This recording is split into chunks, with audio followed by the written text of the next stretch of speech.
The Lake Forest Podcast is supported by viewers, listeners, and businesses just like you. Michelle Parno has lived and worked in Lake Forest for over 2 decades. Michelle's lending experience, when combined with her real estate expertise, makes her an invaluable asset to her clients as they navigate their home buying or selling process. Call Michelle now at 847-528-8721, 847-528-8721. For the best cannabis in the world, look no further than Iliad Epic Grow. Owned by Lake Bluff's own Rich Ruzich, they are a cannabis cultivation center focusing on hard-to-find small batch products that will delight both the occasional user and ganjier. When visiting Michigan, ask for it by name. Epic Products, exceptional process. For more information, email info@iliadgrow.com.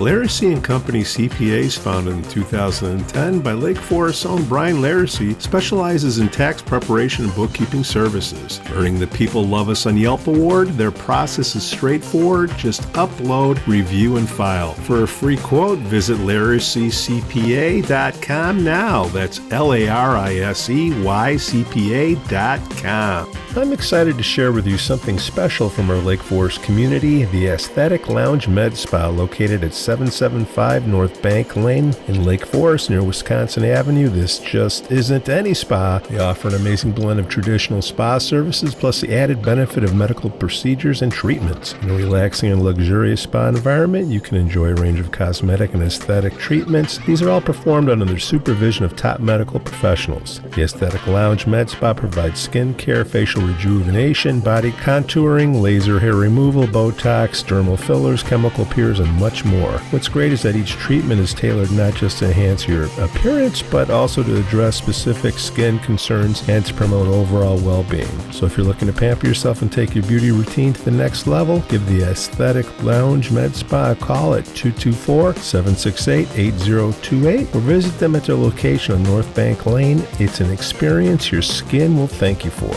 We'd also like to say we're thankful for our Patreon supporters, Otto, John C., Helen, Herrick, JM, and Paul G. Skoo. What up? Skoo. I got my my jism goggles on for all you over exuberant hosts because of the guest today. There's no guest. I thought Era's coming on. No, that's next week. Oh, my mistake. That's why you're early? No, I got off a phone call. No, can't wait for Ara. Have our R-ing of grievances. Obviously, all the guests are overly excited too. Well, I thought you would be pretty passionate about the rec center. I am. Very much so. And the rec board and all that stuff. While we're waiting for everybody, what are your thoughts? On what? I didn't hear. I mean, I'm not. Oh, I'm sorry. I think I gave you 200 words on an email. When was that? Check your email. I gave you a nice little summary. Give me the summary. Give me the cliff note then. I didn't see it. I gave you a cliff. All you had to do is click. It was a click note. They got rid of the Parks and Rec board. Oh, they did. That's too bad. Who's going to oversee? Next item is new business, and the first item is consideration of ordinances amending the City of Lake Forest Code sections 97.020, 97.021, and 97.022 pertaining to the Park and Recreation Board, and section 32.095 pertaining to the Legal Committee. And so as a matter of introduction to this, what we are essentially doing this evening is asking the council for approval to essentially disband the Park and Rec Board and the legal committees. The logic behind this for both of these is somewhat similar. Addressing Parks and Rec Board first, we don't have a park district. A park district has the ability to raise its own funds, issue debt. The boards actually have a statutory role in decision-making, and that's not what we have. We have a Parks and Rec department with a director, and the Parks and Rec Board is somewhat advisory. And over the past few years, we've appointed folks to the Parks and Rec Board who are identified through the caucus, and I will say that in my first 2 years, everybody that I've appointed to the board and some that I didn't appoint to the board have contacted me and expressed concern about the value of their participation on the board. They didn't feel that they were doing something that was meaningful, and although they wanted to contribute to the city, they just didn't feel that met that standard. As it relates to the Legal Affairs Committee was originally created, and I may not be 100% accurate, but I think I'm pretty close, originally to review legal fees, because we had large legal fees at the time, and there was a lot of concern about whether those fees were, properly adjusted for the amount of work that we were doing. And then it became a committee that, when we decided to change legal representation, went out and did a search and vetted candidates, et cetera. And subsequent to that, they have sort of provided some oversight to legal affairs, but the reality is we haven't had a whole lot of legal affairs that really required legal affairs committee oversight, and many times it's just sort of saying, well, we've got a couple of liability cases, but the reality is Irma takes care of those. And I sat in on a legal affairs committee a year ago, and at the end of it, I asked the people on the committee, is this worth your time? Because it wasn't worth my time, frankly, and I couldn't imagine it was worth theirs. And they sort of enjoyed sort of hearing what was going on, but I think they would admit they weren't adding a lot to the situation. So that's the background behind this. And then, so what we're asking to do is to disband these committees and potentially allocate caucus volunteers to other boards and commissions where we do have the work for them. And just a couple other points about the whole volunteer thing and why this is important. Citizen volunteers are the lifeblood of our community. We are a volunteer form of government. As a council, it's our responsibility to ensure that the talents and time of those in our community who step forward to serve are used in a meaningful way. The volunteer pool is very limited. It's important that everybody who steps forward feels like their time is respected and is valuable. On a periodic basis, we need to review the value and role of the city boards and commissions, and occasionally we determine that due to time and changes in government, that certain boards and commissions are less necessary than perhaps they once were. Based on current community issues, topics that are under discussion, and operational efficiencies, again, we're recommending that the city code be amended to discontinue Parks and Rec Board and legal committees. With regard to Parks and Rec Board, our likely alternative to that is to potentially create a committee of the council, much like Public Works Committee, Finance Committee, et cetera, where we have aldermen who will work with Director of Parks and Rec to do things very specifically like what we just talked about this evening, where we want to step back and get some direction about, how we're going to allocate fields to tournaments and things. That's the type of work that a small committee like that could do very efficiently, and it would allow aldermen to have a greater insight into the Parks and Rec department, I believe. So anyway, that's pretty much my background for this. So are there others who would like to ask questions or make comments? Alderman, I have a comment. I serve on the legal committee, and I understand the point that Mayor Tack made. I agree that the work should be meaningful. I agree that there should be importance in the amount of time and appreciation for the time that the public puts in on these particular assignments. My only concern is that we are closing an opportunity for people to volunteer. And I think it's really, really important that that the residents of Lake Forest have opportunity to participate in local government, even if it's just a stepping stone to the next one. And that is a concern to me. I don't like the idea of taking away an opportunity for someone to participate. Sure, and I'm just going to respond to that as it relates to Parks and Rec Board, because I do understand that. The other thing that we are hoping comes out of this is that we can potentially, for people who are particularly interested in that element of government, that we can reinvigorate the Friends of Parks and Rec to their actual mission of fundraising in support of the Parks and Rec Department, so that their mission will be much clearer, and we're not sort of dividing people between Friends and Park Board. I think there's a real opportunity there for the volunteerism that you're talking about, where we're not really going to lose people.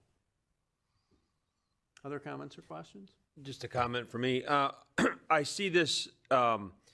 I see the council and the city government has a history of appointing special committees whenever there's a major project on the horizon, such as the police station. There was a special advisory group of citizens who were brought together for that specific purpose.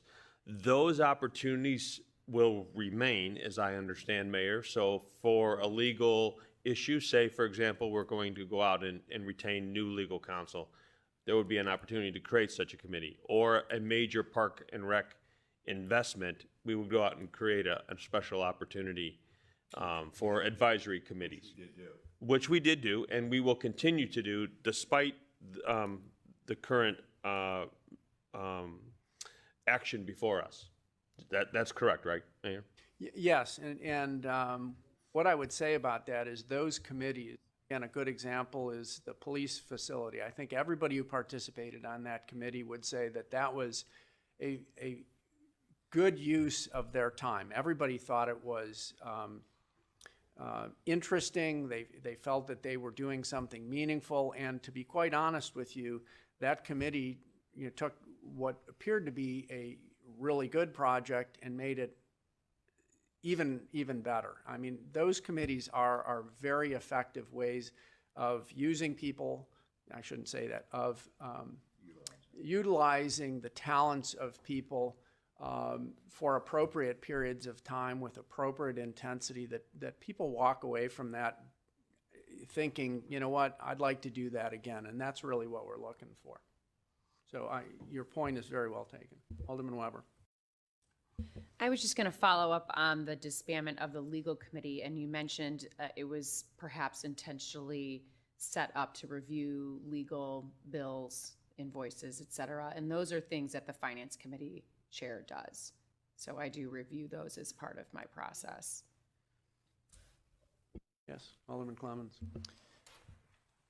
On behalf of the caucus, it's a drill every year filling all of these positions. I think this is a welcome opportunity to focus on more important positions for the caucus.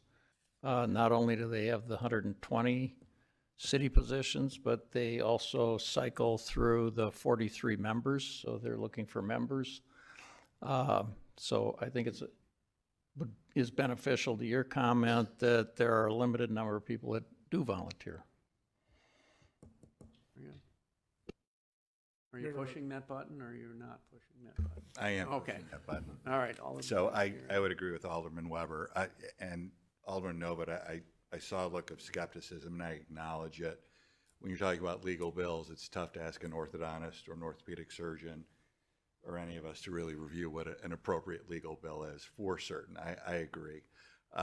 That being said, we do have the resources to do that because, again, looking at legal bills, and I know lawyers have a wide array of areas of specialty. The odds that we have that one attorney on that legal committee that addresses specific issues as it's related to any litigation or anything like that, it's not a guarantee. I do agree, Nancy, that it's important to have that oversight, but I have full trust in the mayor and the city manager. If there were something, and the finance chair, if there were something that they felt needed review, I'm certain that they're more than capable of seeing something that just doesn't look right and then seeking out alternative viewpoints. But I would say I strongly agree with the mayor on the Parks and Rec Board. I was a liaison for that board for 4 years, I think it was. And we did have one big issue in front of us, and that was sort of ushering the athletic field project through. That being said, it was a pretty large, momentous decision that was made by a group of folks who I just don't really think when they signed up, they realized that that would be on their plate. And I felt somewhat uncomfortable for them that this burden was laid upon them when it really should have been decided by elected officials. And I remember that vote clearly. One of them, who I'm very fond of and is a friend, threw their hands up in the air and said, "Oh, I guess so." And it was a lot of pressure for them. And they didn't have the background or the level of understanding, certainly the level of expertise that Eileen brought to the table in terms of understanding turf management, things of that nature, where a lot of them went into this thing cold. So that aside, really, I think staff does an excellent job in terms of recommendation. And to the mayor's point, I think it really sort of mirrors what happens in public works if we were to have whatever the mayor decides. I'm assuming 3 individual aldermen sit down with city staff, be it on a monthly or quarterly basis. That would more than suffice. And again, driving them to the Friends Foundation. I think it's going to help the caucus in terms of not having to look for more volunteers. It's going to benefit the Friends Foundation by getting people more actively involved. And I applaud the mayor for doing that. I think it's the right thing to do. So, Alderman Oates. Just for the sake of adding my 2 cents, I mean, I think the ad hoc committee structure is one that's worked extraordinarily well. The Police Foundation, to take that discussion just a step further, you were able to really identify key members of the community who have a level of expertise in a particular outcome that was the focus of what do we do with this police station. And to your point about a particular appointee to a board or a commission that may not have really had in mind what they'd be called on to be opining on, this is really a case in point that the mayor can identify really the right people to be tackling a particular issue. And I think everybody benefits more from that. So I wholeheartedly support this approach. Are there others? Anybody from the public that would like to come up and discuss this? Okay, seeing none, we will move first on the ordinance concerning Parks and Rec. So I'd like to ask for a motion granting first reading of an ordinance dissolving the Parks and Recreation. The way Randy put it was the people that were helping out with the board and the Friends of Park and Rec, merging that and The people working with the parks and say that again?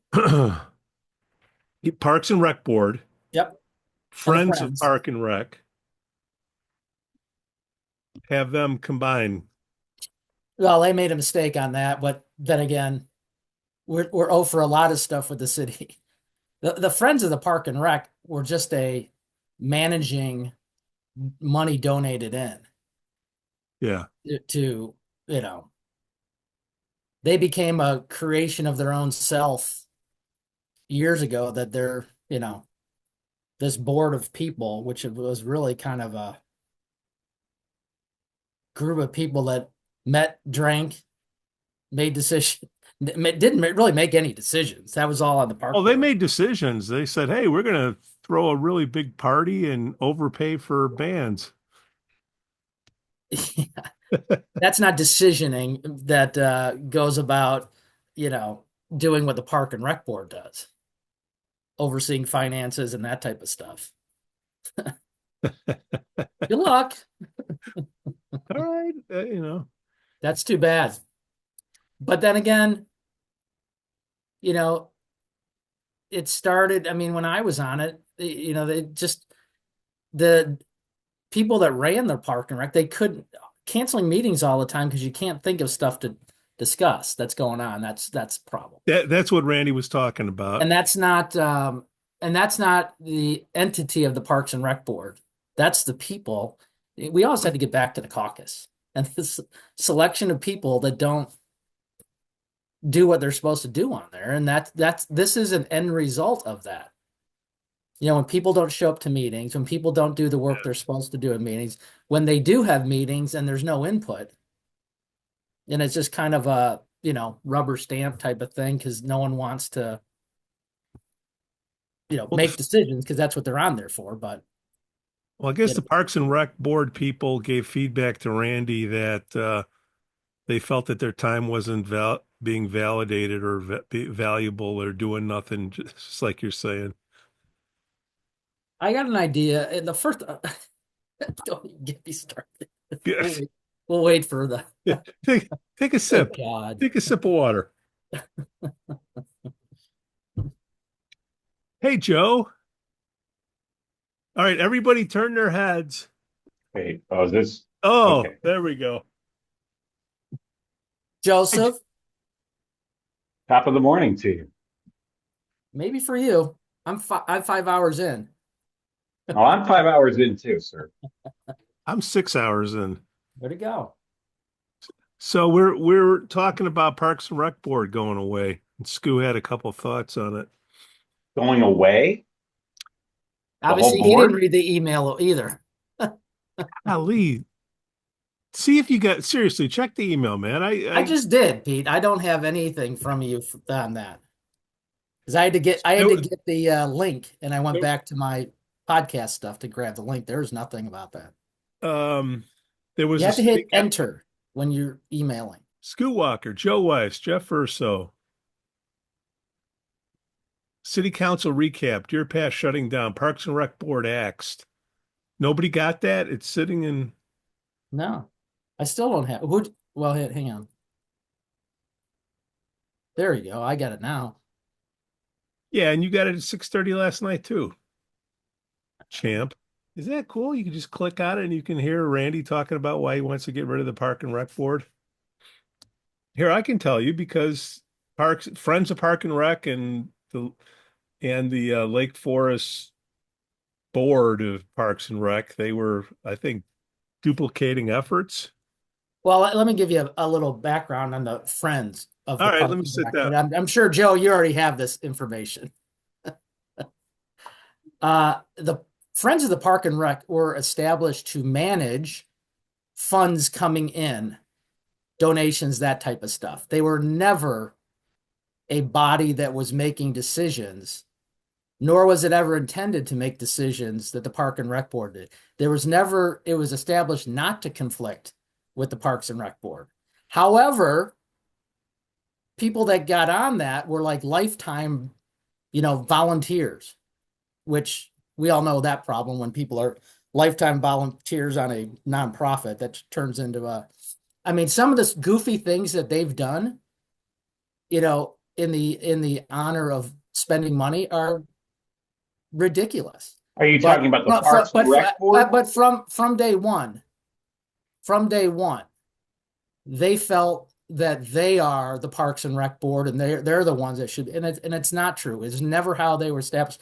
Now, if they're getting rid of the Parks and Rec Board, again, bad decision. But everything kind of revolves back, Pete, what we were just talking about, to selection of people to represent on these boards and commissions.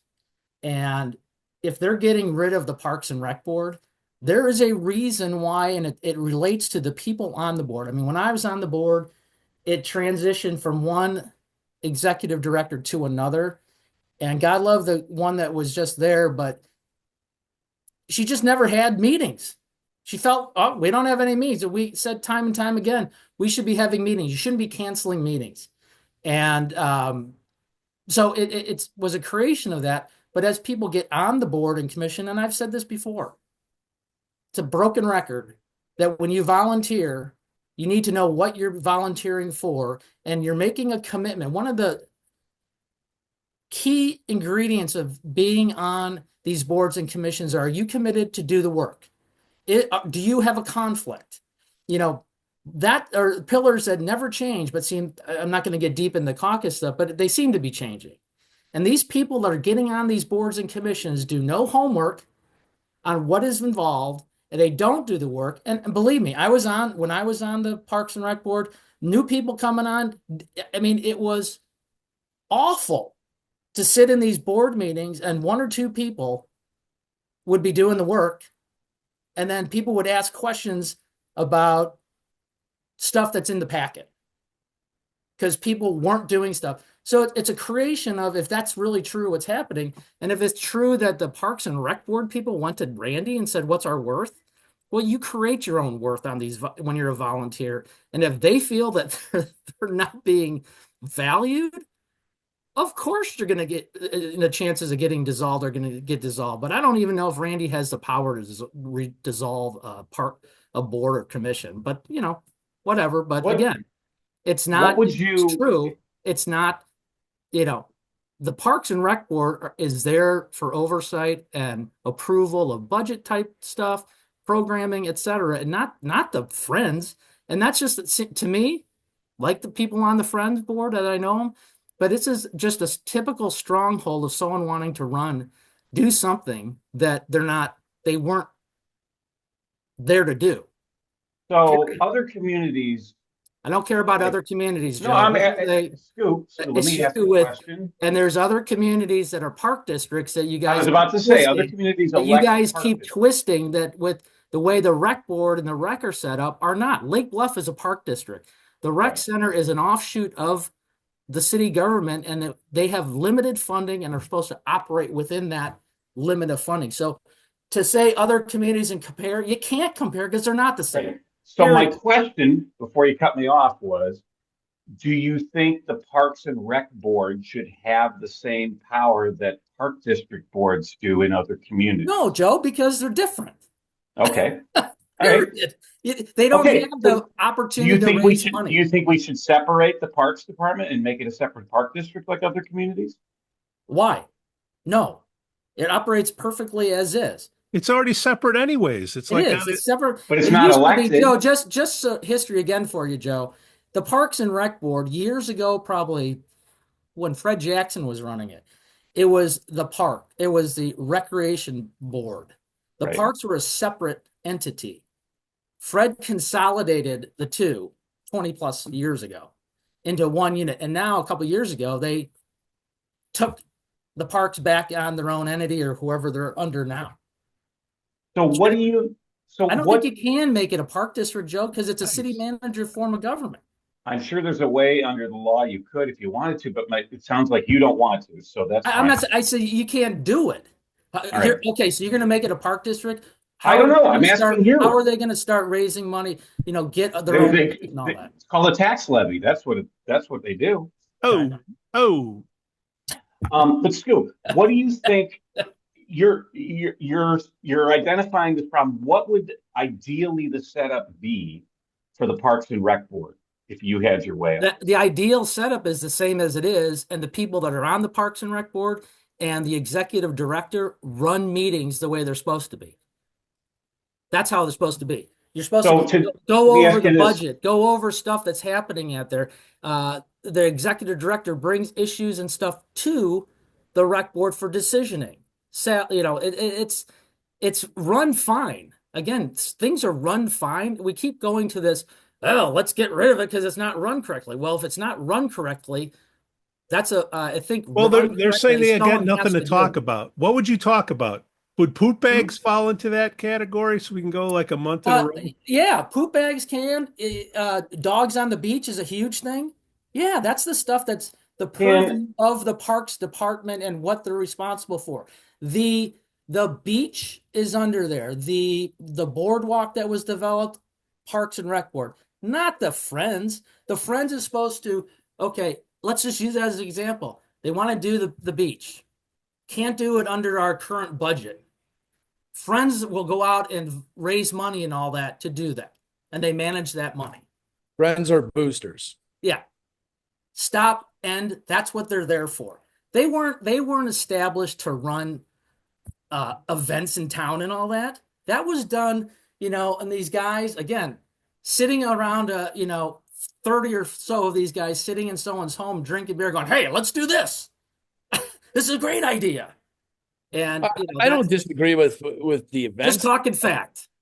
I mean, I get it. You want to make it fun. I mean, that's part of the. I get it. Yeah, that's true. But sitting and now going and saying we're in control of this. So this is how. That's not why they're established.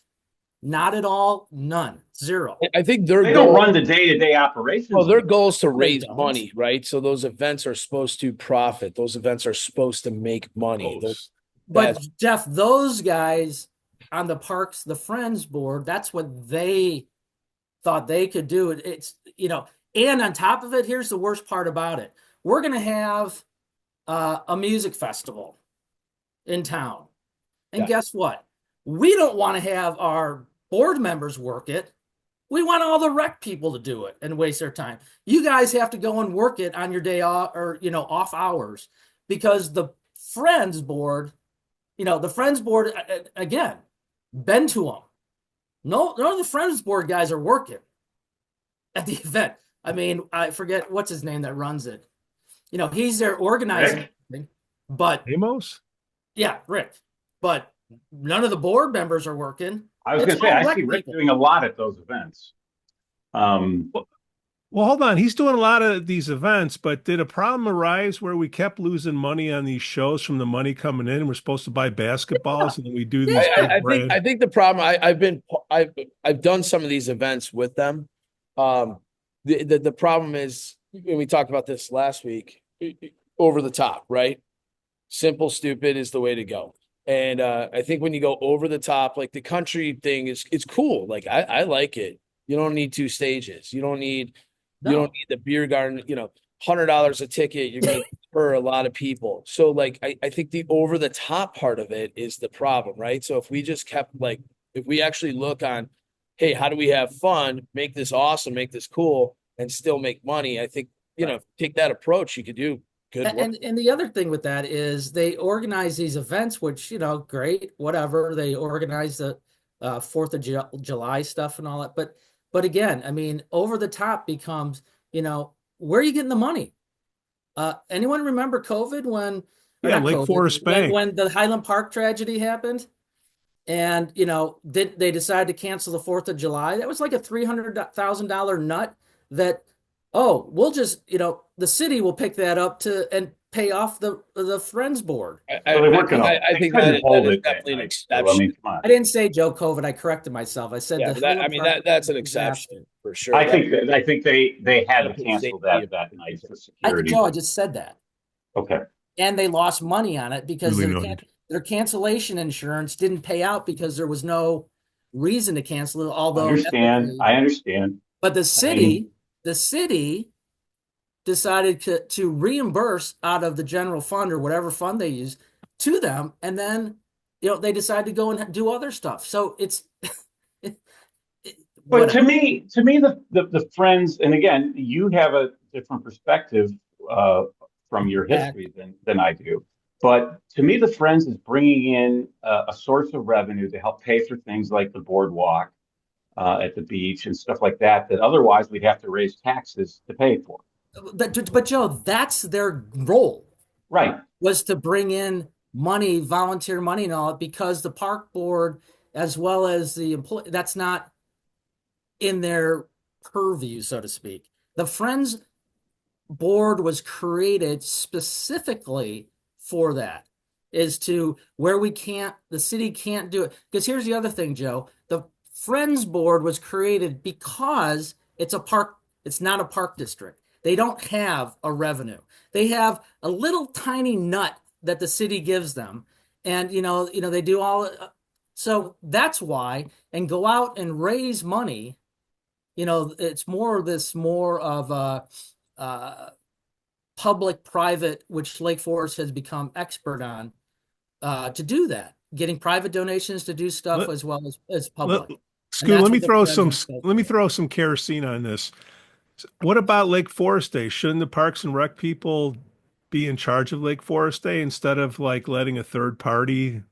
No, because Lake Forest Day is run by you're just kind of throwing kerosene people. You just want to go after the Legion again. Well, no, It's run by the Legion, and They that's part of started a it. big fundraiser. that's great, but it's still Lake Forest's purview that, look, we needed the Legion back in 1920. We don't need the Legion anymore, and there isn't anybody left in the Ooh. Legion. Ooh, that's There's going to be a that's bunch tough of call there, Pete. military vets at your house tomorrow. Yeah, that's what the Legion's Well, there you know for. what? They're not at the Legion either. How do you know that? How do I know that? Because there's no enrollment. How do I know that? I'm looking at a line item in their deal, 300 grand, that they can run an event for 300 grand and they can choose where the money goes, and Lake Forest has nothing to do with it. That's great in 1920. They started the event. And they've done that in every 1920. single It's year of Lake Forest Day. 2025. And they've You done can't it every take away an single year event of from Lake a Forest group Day. that started it. What do you mean you can't take it away an event? What you can do is you can kind of organize it a little bit more where other charities can get that money, because the Legion doesn't need the Why? money The anymore. Legion's doing the work. But no, they're not. They're farming it out. To who? Okay, but that's their choice. Who do they can farm it out to? Charity can farm out its work. Chicago music, whatever, for all the, it's all in the tax All report. right. Back to Parks and Rec and the discussion. Yeah, should But Lake to answer your Forest be in question, charge? no, the Parks and Rec shouldn't do Lake Forest Day. Okay. That was Pete's question. Because it's but making I money? never suggested they should. No. But back to the idea of, should the Parks and Rec Board have full authority over Parks and Rec like a Park District Board does? Like, for example, the hiring of the new Parks and Rec director. Do you think that should have been done by a Parks and Rec Board, or do you think the process? No, because that went through person was good? works for Jason Wisha. So he gets All so the he should get hired. employees work for Jason Wisha at the rec. Right. How do you Their say his ultimate last boss name? is Jason They're Wisha. basically just they're like a all the committee. city employees. They're just committee. So They should make a recommendation, and then the actual city council could do the execution of it. So does every department? That's what they do. Right. Does every department in the city have a board that's dedicated to that department? How many boards and commissions are there, Joe? I don't know. I'm asking you. Well, there's 42. planning board. I mean, there's. I mean, is there? I guess I know there's a police pension board. There's a lot of boards and commissions that fall under employees and all that. That Right. There's a police. a lot of these pension board, there's commissions, a Joe. fire I'm sure pension. you know this, Joe. Is a lot of these commissions and boards. It's a small percentage of stuff that hits them. Most of the everyday processing is done within the city Sure. employee structure.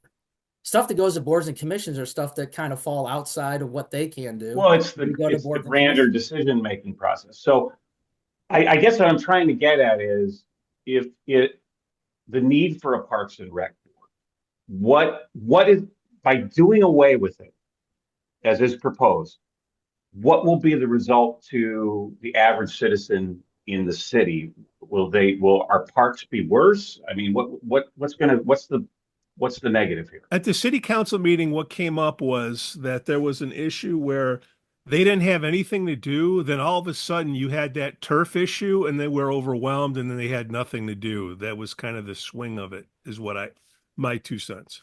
Well, the turf issue was a lot more beyond Parks and Rec Board. The Parks and Rec Board did a great job of, facilitating, doing what they had to do. There was outside forces everywhere that felt, I mean, when I was on the Park and Rec Board, I think it was 2010, turf fields were talked about from these little parent groups, lacrosse groups and all that back then, and it just got momentum, and it's all around politics how that field got done. Because there's a lot of promises that I already talked about that were supposed to happen that still haven't happened. But nobody's answering my question of how does this affect the regular resident? To me, I've always Joe, it's transparency. So having a committee board, you as a resident could attend that meeting, and then you could listen to different ideas, different whatever they're going to talk about to recommend to the city council board. Right. Getting rid of that now the decision making just goes to whoever's in charge of that department and or city. I can still go to city But council. Joe, to answer your You can go to question, for city example, council. the budget for That's the not rec gonna center. come up in a city council meeting. You're not going to talk about Scouts football in a city council. Let's talk realistically. Junior Our football. Parks and Rec Board is one of their main objectives is approving parks or rec budgeting, fees that the rec charges, processes that are done. They have the rec has to go through that approval process, budgeting for the next year, how we're going to take our funds, the limited funds, and put it where. The rec will come, the executive director will come to the park board to say, here's our, this is what we want to do. Here's the park and rec board says, well, here's your limited budget. How does this all work? And you have discussions, fees at the golf course, fees with all the programming, anything that the park, I keep saying parks and rec, but the rec goes through the parks and rec or the rec board. If that's Right, gone, but if there's that's gone, no, who's but overseeing there's it? no committee that goes through what the police department does or the fire Totally different. department does. Yeah, but the fees part, I would think that could fall under when they do the finance committee meetings. Where, finance committee, where? At when the city council does finance committee. That's not how it works. Joe, the finance committee, when they meet, has all the departments rolled up. So the park stuff is, or the rec board fees and all that are already going to be submitted there and approved. Okay. So, I mean, you get rid of one, you're going to start getting rid of all of them. And I don't know if there's even, not legally, but how it's all set up is, someone can just stroke of a pen. I think it's ironic that our new executive director under the parks now, they're, who came from a park district, is starting to kind of, what's the purpose of it? Yeah, what is he doing? I don't know, but he raised the fees $5 or whatever for the fields. Okay, great, but where are the tournaments? Don't again, you're starting me on something that's such the excuses to not do something that you promise. People go tournaments. Oh, okay, there's parking issues. No, there's not. Well, didn't run a successful tournament, there's not Jed give you an email with some info on that? I don't know. I think the Parks We and don't Rec read board could emails. do a lot of stuff. There's a lot of stuff in Lake Forest that I think we could look into. Big next. time. I mean, how cool would it be to do something at the beach, like whether it's I don't want to call it a bar, obviously. Jeff, you're absolutely right. But here's the thing where I guess the park youth programming, etc. Yeah, but here's the thing with the rec board where, if they truly did go to Randy and say, what's our purpose? That means that not only are they saying it, but the rec is saying, the leadership is saying, what's our purpose? What are we supposed to do? Because like you said, Jeff, the beach is under them for programming. There's tons of things they can do down there. There's tons of things like under the park, or under the rec, they're responsible for the concessions down there. Right, which I think it's good. It's not bad, but it could be vastly improved, right? But the reason why they can't get someone like you guys down there, or the Lantern, or Left Bank, and all that, is because the city wants to squeeze that limited amount of revenue that you guys would get, and take it to themselves, and that's where you can't get anyone. And that's, you got to sometimes go. With a rec board and not a park district, you have limited funds. All the programming at the rec, it's not about profit. That's a park district. What's about the rec is, can we break even and make a little bit more? Is this program making money with their expense coming in, and or do they make it a little bit more? But the key thing is not necessarily revenue, but what that does for the community. Is it worth doing? It may not be a loser. It may be a loser with revenue, but it's completely, the community wants it. That's the difference between a park district and a rec. That's what it sounds like to me. You're making the case that if it's legal, we should create a separate park district. No, I didn't. Get the city out of the business. I'm saying it should be left alone. And the Friends board. I think the way they have it isn't terrible, but I think that committee needs to look at different options, different things. And when they say they don't have anything to do, I don't know. There's that's the responsibility of their executive director. Right. Come up with a good agenda. 1 week, like we grew. Junior Scouts football has grown. I mean, can house lacrosse grow? Can our baseball programs go? Those all fall under. Yeah. Here's one thing, Jeff. Here's an issue that should be talked about, and it wasn't. Dogs on the beach. I was on the park board when that came up. We had discussions of what's a good thing, what's an opportunity to do something. That's what the park board, and then they make a decision. Not someone saying, why can't we have parks on the beach? And then Randy or someone goes, no, that's not what these boards are there for, is to bring up issues within that recreation department, what they're seeing, how programming wise. There's tons of things they should be doing programming wise, and they can bring that stuff up, but no one wants to do it. Right. That's, I mean, that's and and that's the there's an audience responsibility of the to hear it members. too, right? So, I mean, I guess the volunteers would be like, hey, is there value in my work? If I bring this up, is there going to be input from the community? So I think maybe they just need to do a better job promoting their agendas, putting it out there so the community knows when these meetings are and what they're talking about. Oh yeah, I agree, but it comes down to the rec department, because there's a rec board and it's the rec department and the executive director runs that, and it's his responsibility to create programming, oversee, listening to his employees and ideas they have, because they're the ones out in the field, so to speak, with community members saying, why don't we do this? Why don't we do that? And I know a lot of those workers in the rec department have great ideas, and they've floated ideas all the time, and they get shot down without any discussion. Yeah, I mean, my experience with the rec has been overall pretty positive. I mean, Right. like my kid is in junior scouts football. That program's getting bigger and better. I mean, the beach stuff, they do some cute stuff down at the beach, make a boat and, see how long. I mean, there's nice little programs. I guess what I'm saying is it's good. It can be better, but what's the big issue, I guess, is why, is if a committee is saying, hey, we don't have anything to talk about, well, maybe you don't have anything to talk about this month. Maybe we skip a meeting and we go next month. We don't have Well, and that's what they've done this, and I've seen it more and more and more, that there's no creativity or anything at the, I said, when I was on the board, I sound like Joe, but when I was on the board, I mean, it's more, if you cancel a meeting, I go to Sally at the time and say, instead of canceling me, why don't you do a spotlight on one of your programs and have them come to the board and talk about what you're doing, and let the board ask questions like, the Easter Bunny thing.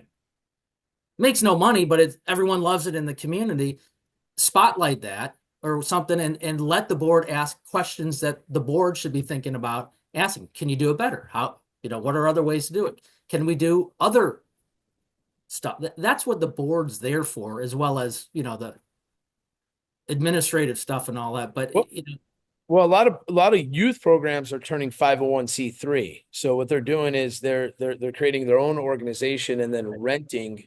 And we're not talking about other communities. I'm just telling you, this is how a lot of youth things are doing. right. They're renting space from your rec center or wherever they are. Pleasant Prairie does a phenomenal job with this. Is they have the recplex up there, but for hockey, for instance, they're Sure. 501c3s. Then they'll rent. There's a lot of park districts that own ice arenas, et cetera, right? So the Highland Park, for instance, and then they rent their space, they run their program. So then it's a parent-run board for their specific program, and then all the park district really has to do, or the rec center, however you want to phrase it, is collect the fees for the usage of the fields or whatever. So that could be an interesting way, maybe to let lacrosse run lacrosse, let football run football, let hockey run hockey, and let the money just come in on rental. And that's how they do run it. I mean, they have obviously managers. Some of them are run by the rec, and which is fine, which is good, because if they don't do it, maybe no one's going to do it, and then those programs are there for the kids. So that and that started. Hold on, you bring and up the kids. How does CROYA come into play? Because talk about redundancy. I think there's three different separate entities kind of doing the same stuff. No. CROYA is good. I mean, I think, It's in the rec center, isn't it? It's a tenant. It's owned. I think it's just in the rec center building. It's not part of the It's rec. a city-owned building, and Right. CROYA is city-run, and that's the You use. just said it's city run, so why isn't it part of it's not part of Parks and Rec? It's after school stuff, right? A lot more than that, but yes. Yeah, it's more like youth development. I mean, they do a great job. It used to be under the rec. Yes. Why does everybody get so defensive? I'm not saying they're not doing a great job. I'm just saying you have people that want to help, and they're saying that either I'm really I think what we're bored just or I'm saying really is- swamped. is chop it up instead of putting it all together. You know, like putting it together sometimes doesn't just make sense. Like that's what you guys are saying. Oh, the city will just take over this and get rid of this board. I think the more subcommittees and committees you have running specific smaller programs, the better they'll be. That doesn't mean that they get to make a decision. They get to talk about and make a recommendation, and then it can be executed on a top level, but at least you'll get better input. I mean, how are you going to get a volunteer that cares about the beach wanting to talk about junior scouts football or vice versa, right? So, you know, you break it down so then you actually get people that are passionate about those specific issues, and then they could move them forward. Right. And Jeff's right. I mean, there's a lot of these 501(c)(3) or 501, whatever they want to be called. 501(c)(3). I know, but Because that means the money given to them is tax deductible, right? That are created to run baseball, travel baseball, football, and all that. And the background behind that, it started 20 plus years ago with Lake Forest Baseball Association. The executive director at the time decided we're not going to do travel baseball. And the reason was because it got so parentally driven, and I want it this way and that way, that they said, fine. They created Lake Forest Baseball was created at that time. I was part of that. And they took over travel baseball. And that escalated. And that was right at the time where people were starting to, you know, I know everything about baseball. I'm going to start my own batting clinic. And that's when it all started. And then it just grew to hockey. It grew to football. Everything, all these people started creating their own businesses to fight, you know, what was being offered. And the sad thing is, you know, the rec, again, is on a limited budget. So hence, you know, they got to play with these other entities because kids are going there. And, you know, the one key thing that the rec always had and still has control of is use of the fields. Because you can have as many entities as you want, but if you can't use the fields. Right. And Skoo, I think that it's not that they're competing. The difference is even like, you know, 20, 30 years ago when I was younger, it was, you played every sport. I mean, I was on the volleyball team, wrestling, football, baseball, hockey, like 6, 7 sports. Now it's like, you got to sit down your 5-year-old and be like, hey man, we got to make a decision. Where are we going? You know, so they've monetized every sport where these kids literally have to be specialists to have an opportunity to even play on a varsity level. So that's which is crazy in itself. Cultural thing. That's not Lake Forest. That is going. It's a cultural thing, but it's cultural because it's the false assumption by parents. Yeah. Their kids are superstars. Father, they're going to get a scholarship, and it's just, and on top of it, it's these organizations telling these parents, your kid's phenomenal, but he needs to work on this, so it's going to be another $100 an hour to do that. Yeah. To that point. Drink the Kool-Aid. Yeah. And you know, to be honest with you, the Lake Forest Baseball Association was created, was doing well, got too parent heavy and pushing how, you know, they want to do, no longer exists, went bankrupt. Well, the Baseball Association went bankrupt because, back to my point before, we have one big town with 2 competing entities with Lake Bluff and Lake Forest baseball, right? So I think that's been when I was little. There's, you know, right. I mean, if Lake Bluff was better than Lake Forest, and we got that under one powerhouse. Lake Forest Baseball Association is no longer because of. Dude, should Lake Forest take over Lake Bluff? Issues. Stop with that. What? Jeff Urso says that. He likes Forest. No, I never said that. So stop. He said on the last show. I'll pull it up. No, I said, is it like Canada, where the U.S. should take over Canada? Oh my gosh, you guys, President Trump. You guys are trying to get me like killed. No, Pete, what'd you say? I think there should be a lot of merging in Lake Forest and Lake Bluff on from youth sports to different things that we talked about last week. But I'm like, it's not. Yeah, but there's merging. But Lake Bluff, they got alligator arms. Oh my gosh, they don't pay. They don't. Oh, that's not.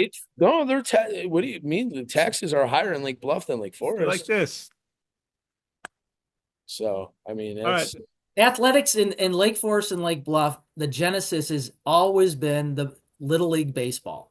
From when I was in Little League eons ago, Lake Bluff runs a fantastic Little League program. Oh, and there are, from years and years ago. And Lake Forest ran a phenomenal Little House League program. baseball died. That's the problem. It's house And baseball. it's a matter of how do you merge it, if it's even merged, or how do you, maybe it's, and again, I go back to my days on the rec board. This was discussed back then. It's like, well, maybe you forfeit on the rec side, T-ball and all that, and let Lake Bluff handle it, because everyone loves how they do that. And Lake Forest never had the facility. I mean, the biggest thing with Little League Baseball, what Lake Bluff has is a frickin' fence and dugouts, period.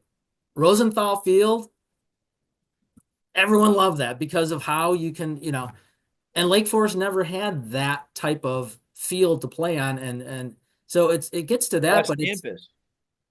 Huh?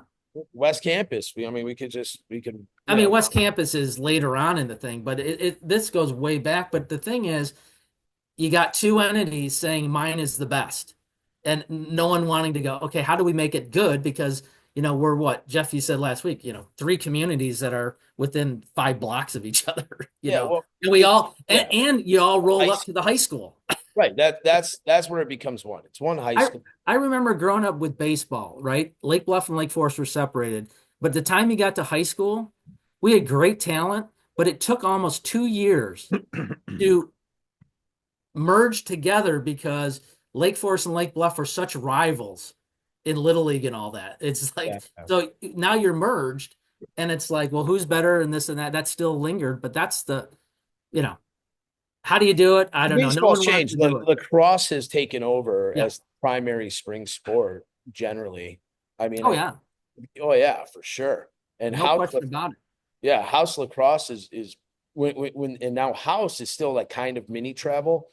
But I think what killed baseball was honestly in Lake Forest. I played Lake Forest rec baseball growing up. You played till August. You played all summer. If you're out of town, you missed. Well, what killed baseball in Lake Forest is the fields, and number 2, they switched several years ago from playing baseball in the summer to the spring. Yeah, you rained out, cold. And it's cold and shitty, and it's like, well, the fields aren't ready. So by the time house league and all that ended at the end of school, if you were an elite person making an all-star team, you have no freaking baseball in the summer. You're done. So my kids' baseball. I think also globally or nationally, baseball is not as big of a sport with kids today as it was when we were growing up. I don't know about that. It's go look at the TV ratings, my friend. Yeah, it's smaller. Baseball's on the backswing. Lacrosse is on the upswing. But to Skoo's point, house baseball would go all summer, and now it's house and travel. Exactly. But now you got 5-6 weeks for house baseball. So now you talk 3rd, 4th, 5th grader. If that kid's not playing travel baseball by the time he's 4th, 5th grade, he's done. He's not playing in 8th grade. And the problem with travel is it's so the parents run it, which is the biggest mistake. And then you have preferential on. I disagree with that. I think parents coached it for 30 years, Jeff. I saw it then and saw it. It still happens. Parent run boards is probably the best thing you could do. I mean, I'm talking about teams. Well, parents don't pick. Well, there's always politics in every sport. I mean, 100%. I mean, I'm sure the swim team has politics. I mean, here's an example with baseball and the sports in Lake Forest. In the past, they were the rec had coaches for every sport. High school kids. I paid my college working at the rec as a coach and all that.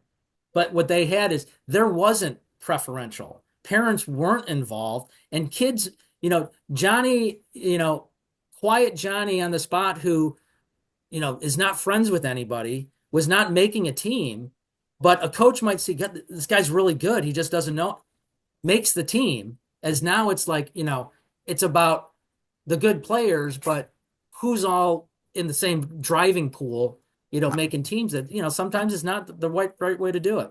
That just happened in the NFL draft. Sanders dropped to the 5th round. He's probably one of the most talented quarterbacks out there, but for backup, he likes Dion, man. They don't want Dion in, in their. Exactly. I mean, that part is never going away. No. But it is more prevalent when parents are running teams and selecting players and all that. For the parents, Back, I've Joe, never been I part mean- of any organization where parents select the teams, like team A, team B, team C.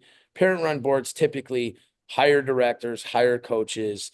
I coach within the Lake Forest baseball travel at the A level on all different levels. I remember the first time I was coaching, there were tryouts, right? I was new. I said, okay, I'm going to look at the players objectively. I don't need any noise, people telling me who's good. I had parents coming. The first guy that in there, they had what they call a parent or a dad, whatever. And it comes up to me and says, hey, Skoo, before we even start, these are the 6 players that made the team last year. You don't even have to look at them. And I said, respectfully, thank you, but I'll evaluate my team the way I want to do it. But that's how it happens is, well, he made it last year, so he makes it this year. No, that's not true. And it still happens today. Yeah, that's not going away. But maybe that dad is saying, hey, those 6 top talented players, they're really good. They're going to make it anyways. Let's focus on the bottom 6 so we know which kids should make this team. Not to say, okay, that one of those top players just fell off. But Well, here's my retort. They get 2 hours to look at all these kids. Yeah, but here's my retort to that is one of the 6 players that played last year was a problem, even though he was good. And Well, yeah, they would know. They'd be like, hey. Yeah, I know. But what I'm saying is that parent came to me and said, hey, Skoo, as the new coach, these 6 are in. Without even me, that's where that parental influence doesn't need to be there. I said, there's not 6 people making it. I have to pick 14 people, and that's how I'll do it. Right. Which, I mean, that's just. Can I ask you a question? Would those 6 have made your cutoff anyway, though? Would those 6 have made that 14 anyway? No. Really? Oh yeah. I have taken people that, people say, no, they're no good because they didn't make it last year or they played on the B team. I put them on the A team because they proved themselves in the trial. Oh, that's and one of those 6 guys didn't make it. Usually there's always top athletes in every right, but but there's a few. There's not like, oh, these guys made it last year, so they're automatically get the push to the. I understand. Yeah. So speaking of houses, have any of you been to that? I forget what you call it, and the charity that helps it out, because if they would have reached out to me, I would have put them on the show. But that fancy house tour where all those buses take people to go. Oh. What am I talking about, Skoo? Oh God, something home. It's a historic home or something. They all go through, and there's a big bunch of vendors. That's the Gatsby. I don't know where it is, and I'm sorry, but this didn't make my radar. But they take a house, they farm it out to vendors to go to specific rooms to fix it up, and it goes to a charity. It's all good stuff. I'm not, I'm just bringing it up that I've been to it before, Skoo, and I know you're never been to it. Never been. Never would ever go to it. Okay. I think it's great, but I don't get it. All right. If there's anybody out there, I'm sure there's not, but if they want to come on and, clue in what's going on for next year, if they want to get a couple more people to check it out.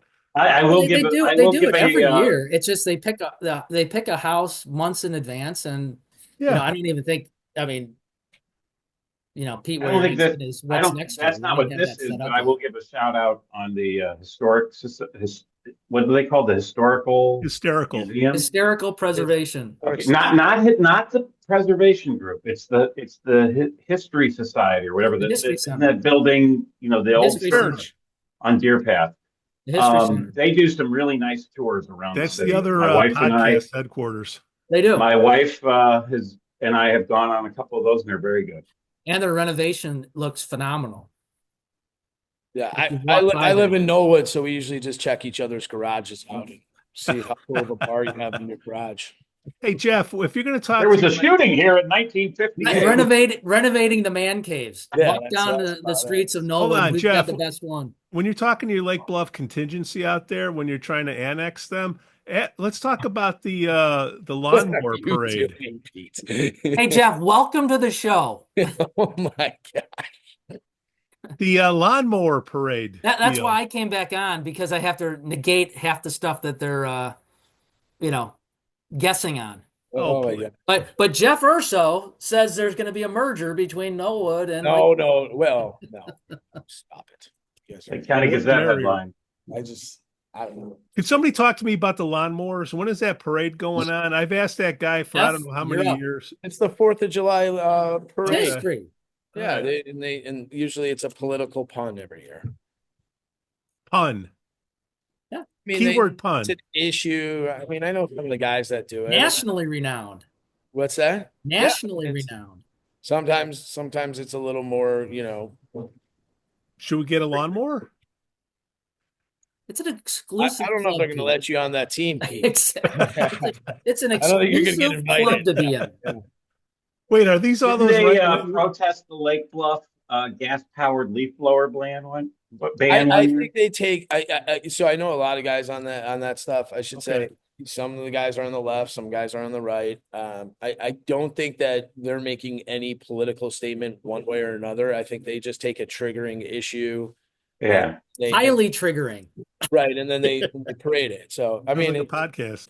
sometimes it's funny, and sometimes you're like, oh, too far. A lot of times you're like, whoa, did Yeah, they really do that?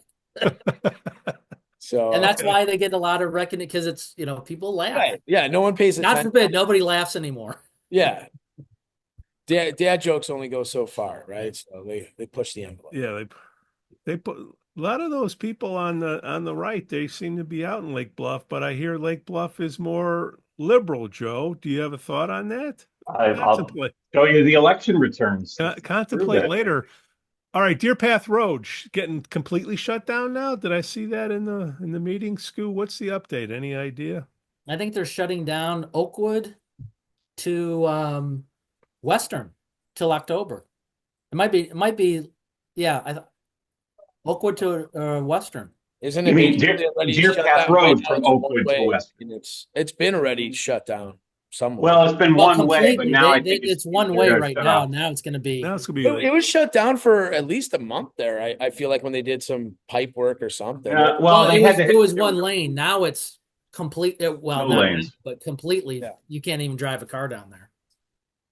But Well, last night I drove, or yesterday, I drove east, but then when I came back, I had to swing around over to Illinois, to Green Bay.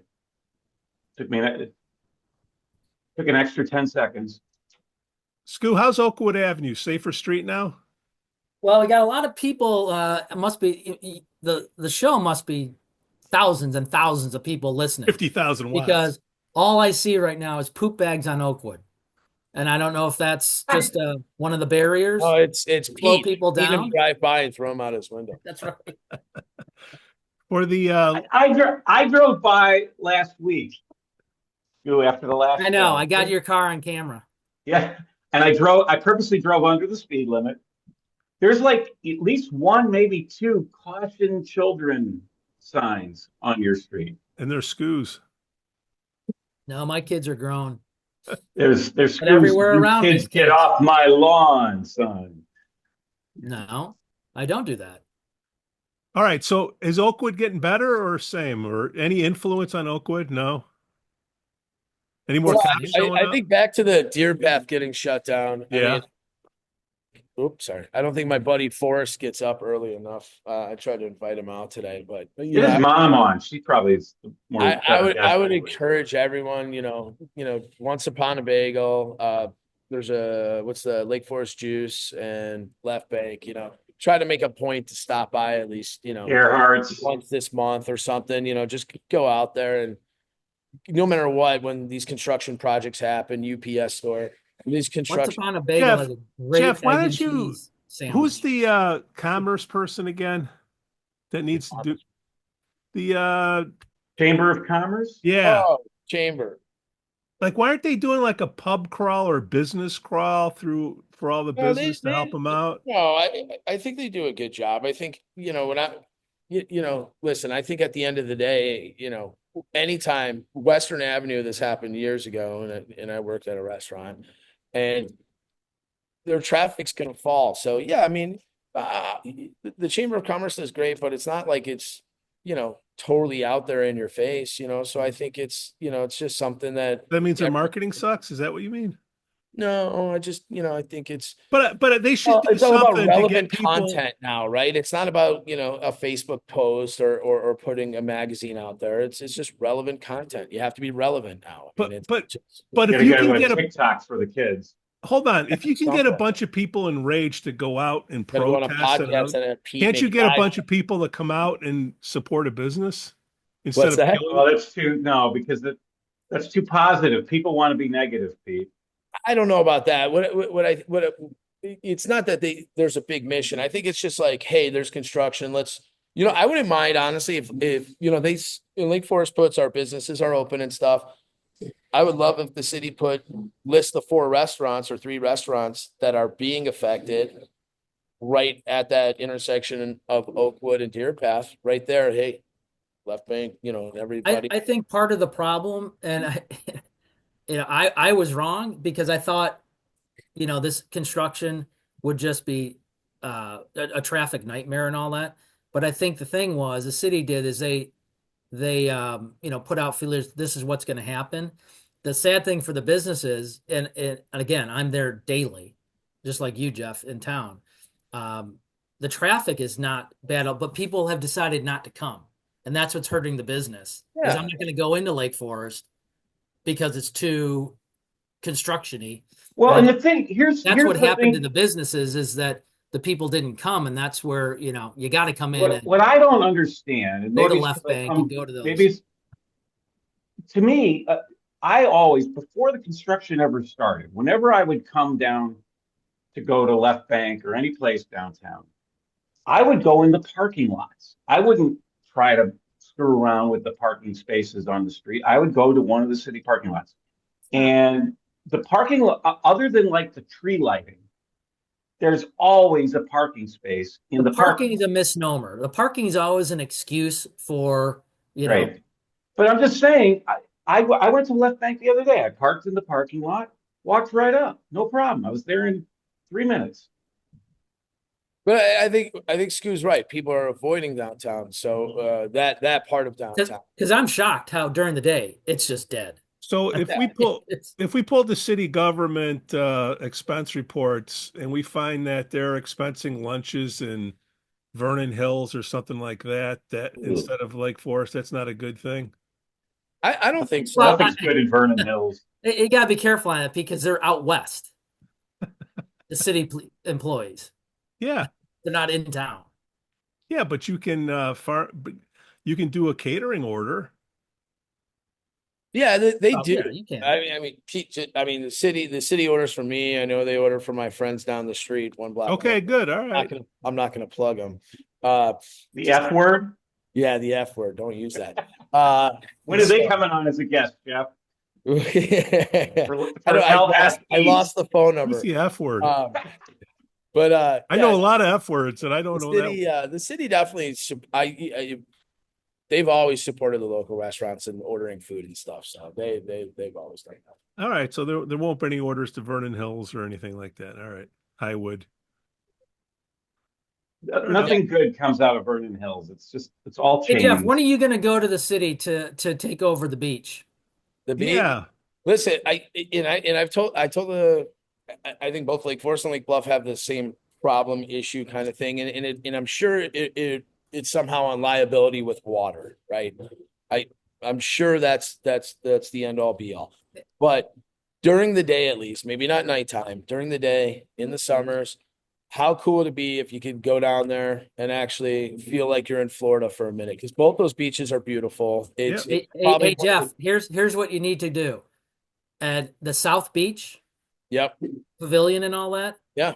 has ample space in there, 100%. and it has picnic area. Yeah. Why the hell isn't the city outsourcing that to someone so I can go down, or even Joe can come out of the West and go down there, have lunch, have an early dinner, sit on the beach.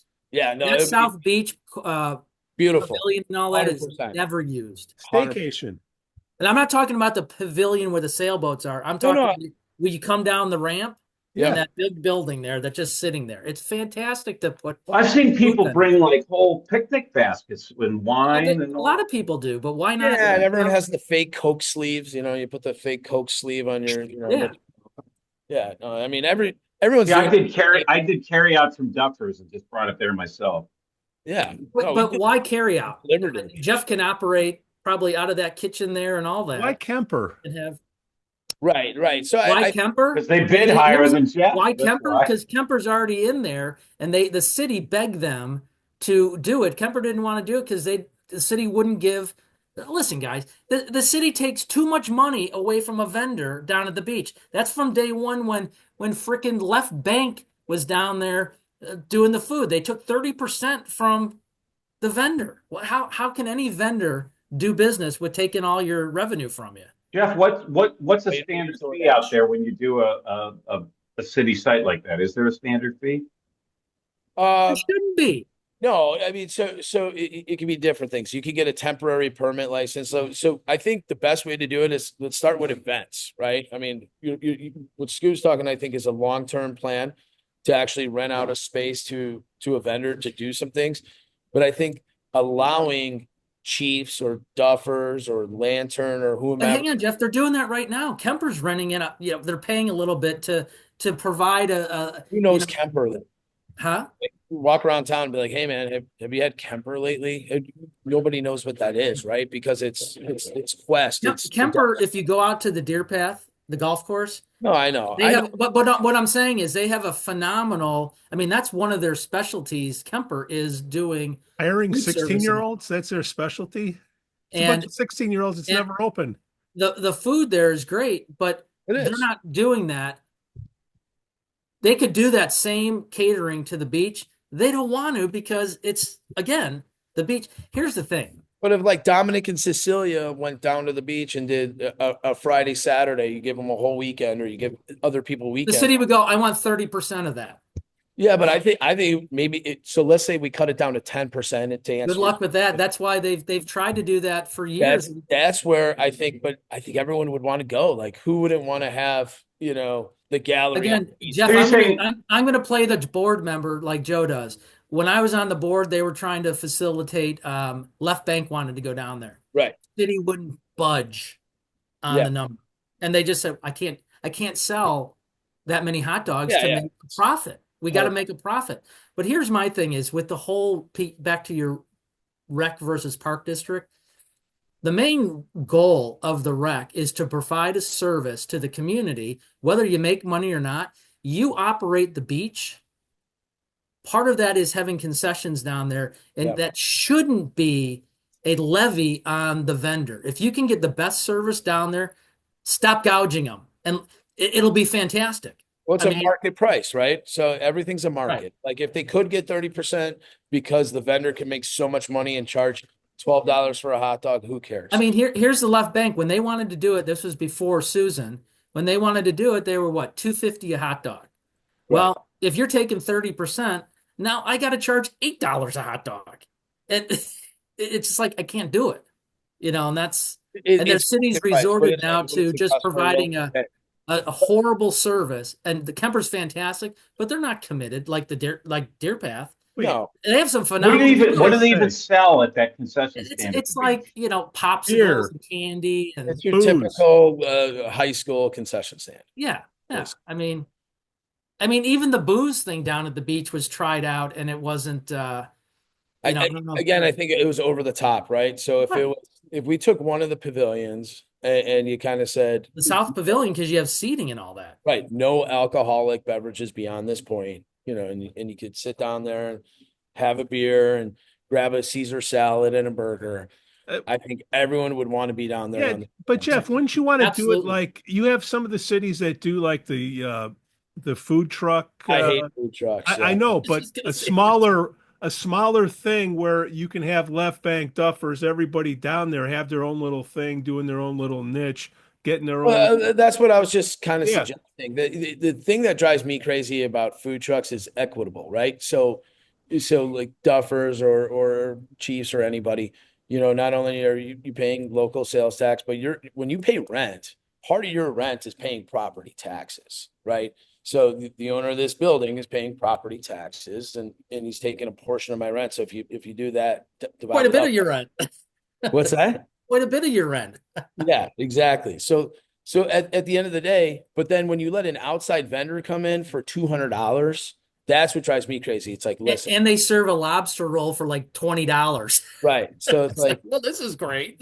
so I'm a big believer in, your local restaurants, and this helps support the scene is like your local restaurants should have a free pass or a nominal fee to do these type of things. Whether we set up in Market Square, and I love Market Square, but we treat it like the Vatican, so there's never going to be nothing that cool happening there. But like, Ooh, I can't believe you said that, Jeff. no, but it's so nice. I mean, I get it. That's why we want to do so block much you parties can in do. front of Duffers. It's like it's There's so much you can do in Market Square, and it's an easy way to do it because but it's privately easy to owned. It's privately owned, and I it's know the easy to lady shut that it runs down, it. She's too. a very nice person, but she's doing what she thinks is best for her tenants. I mean, so that makes sense. So it's not a city-owned property, right?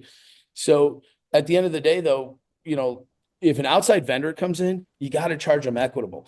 Now, if you're charging a food truck $500 just to set up at the beach, they're never going to do it. So now you're in this like twist, right? Well, these food trucks, they come in and like at the Thursday night stuff that the rec runs, the music stuff. They go, oh, we got, Julio's Tacos coming in, and they're there one day, and then next Thursday they're not there because they're like, well, screw it, I'm not making any money out of this stuff. People are bringing their own food, and why would I'm we just have saying, just a little spot for pick a business here, do a lottery, whatever. You get this local Just flavor. do sign-ups and you get one sign-up, and then if no one Yeah. fills it up, then someone Yeah. just sign up the second time. So- whatever. Well, why can't you on those Thursday at music? Why can't Duffers, the Lantern, you name it, set up little tents and all of them are there? Well, then it drowns, right? And then it's not worth it for anybody. So I think the signing up on turns is the great way to do it. I mean, and honestly, whoever runs it, good too. So like, I mean, let's not just throw someone in that, you want the consumers to have a good time and Right. have whatever. Remember the 150th we did a few years back? Do you guys remember that? No. Pete, you don't remember, but Skoo, you They weren't living here then. okay. The 150th was awesome, right? Phenomenal. We had almost every vendor in Lake Forest lined up down Western. We closed down Western, and it was great. I mean, it was like our Why did it stop? Too good of an idea? It was 150th. It was 150. It was a big celebration. But if we did a taste of Lake Forest, like, hey, that'd be cool, right? Everyone's invited. You could set up a tent and just show up. Years ago, they had Lake Forest used to have a farmer's market, and they used to have it in the parking lot of the train station on the south end. Mhm. And it first started off with a lot of vendors, and then it just fell off the thing. Yeah. Why is my wife going to Lake Bluff for that? And then one of the community people that run it asked me a question, and she said, "What would you? It's funny. We were walking, and she approached Pam and I, and asked, "What would you do?" And I said, "Well, here's what I would do if you wanted to have a successful farmers market. You shut down Market Square at Western and Westminster like they do for the car show and all that, and you let vendors come in around the square and peddle their stuff. That would be a tremendous opportunity." And then, well, the businesses, they said, well, no, the businesses can stay open. They'd have more people coming. And don't forget, again, Market Square. Well, we can't do that. It's privately owned. That's the difference. That's not a park. We'd rather have art galleries in Market Square. Yeah, right. No, and I get Well, that. I know it's the That buildings side are of it. privately owned. I don't think the sidewalks and No, the sidewalk and the Street street. Well, all the that square itself, where the That's flag city. is and that's the city's, right? yes, yeah. So I mean, but there's like you're saying, Jeff, there's opportunity to have stuff in the square. It's a matter of, it's the old adage, the city they don't want to do something because they have to put people on it to work, and then it's it's a liability. No, it's not a liability issue. Just you could do stuff if you want to. Check with And the they Parks don't- and Rec Board. Huh? Nothing. No. Hey, Jeff, we had a blast Sunday. Me and Weiss came over, had a couple suds. Nice smoke out there. Yeah, the team Falling for Ribs. They cooked up a storm. I think I got the Knollwood boys coming out this Sunday, and every Sunday I got new teams coming out. So it's gonna be What really do good. Knollwood boys cook out? Raccoon? No, see, that's mean, Pete. See, you're very judgy. That's because he lives No, in Lake Forest I know. on the You- east side. East side. Yeah, I was gonna say I don't even know where you live, Pete. You want to put your address out so everyone could hear it? So Look for the truck. You'll see it. yeah, we're gonna have a bunch of. Cybertruck with Lake Forest podcast stickers. But yeah, no, it's You good, can man. see We're the doing, we're doing jewels our from mini his little. house. We're doing a rib thing, and every Sunday. So Good we stuff. played the Good stuff. 16-year-old kid. Mandy goes, "Hey, hire this 16-year-old kid to play." His name's Liam Sheridan. He's good. He's got some pipes for 16. I'm thinking, all right, it's a high school sophomore in high school. I'm like, all right, this kid's busting out Zach Bryan like I've never heard before. I'm like, Yeah, he was wow. great. Yeah. Liam was great. I was shocked. I mean, if you told me he was 16, I wouldn't believe you. It looks like he's 23. I mean, Hey, Jeff, just I don't want to be a bring it on. bummer, but I am a bummer. Yeah. And being a neighbor, the smoke really, hurt the neighborhood here, and the I loud gotta music. smell all the dog poop from your front lawn. What kind of wood are you using? And the music, Jeff, was just way too loud. Can you? Where do you get your charcoal from? Are you serious? Oh, I forgot to come over, but I was expecting. I told Pam, I said, this is going to be a good thing every Sunday. And I think the wind was blowing the other way because we didn't smell any of the Yeah. barbecue going. It's like, where's that smell? yeah. This Sunday is supposed to be like 70 degrees almost. So this one should be. All right, we're coming. We're Yeah, coming get full over here. force. Hey, Yeah. what's up? What about the simulators and all that? You're going from 3 to 2. You got the new ones in there. What's the latest? Yeah, we went down to 2. We have like a party room, got better seating, booth seating. So yeah, it's been great. So we did a whole refresh, right? So from service, food, to sims, to seating. You know what you could do when this is On over? block Do a parties. little walkthrough video of the new stuff. We'll clip it in right here. All right, buddy, I got you. Not right this set. Okay, go ahead. What did you just?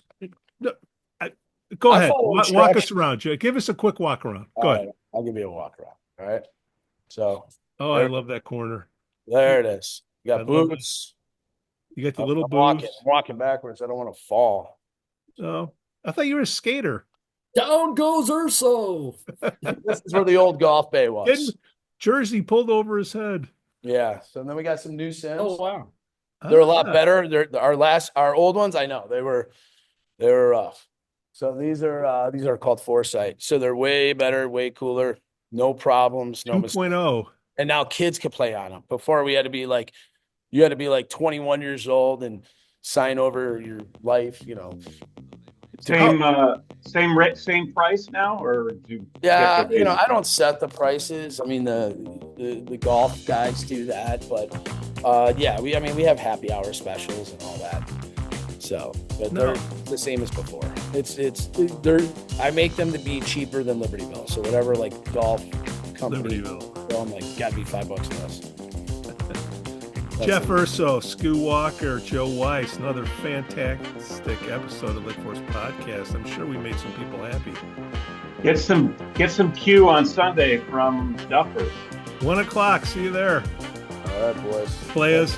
Bye. The Lake Forest Podcast is supported by viewers, listeners, and businesses just like you. Michelle Parno has lived and worked in Lake Forest for over 2 decades. Michelle's lending experience, when combined with her real estate expertise, makes her an invaluable asset to her clients as they navigate their home buying or selling process. Call Michelle now at 847-528-8721, 847-528-8721. For the best cannabis in the world, look no further than Iliad Epic Grow. Owned by Lake Bluff's own Rich Ruzich, they are a cannabis cultivation center focusing on hard-to-find small batch products that will delight both the occasional user and ganjier. When visiting Michigan, ask for it by name. Epic Products, exceptional process. For more information, email info@iliadgrow.com. Laracy & Company CPAs, founded in 2010 by Lake Forest's own Brian Laracy, specializes in tax preparation and bookkeeping services. Earning the People Love Us on Yelp award, their process is straightforward. Just upload, review, and file. For a free quote, visit laracycpa.com now. That's LARISEYCPA.com.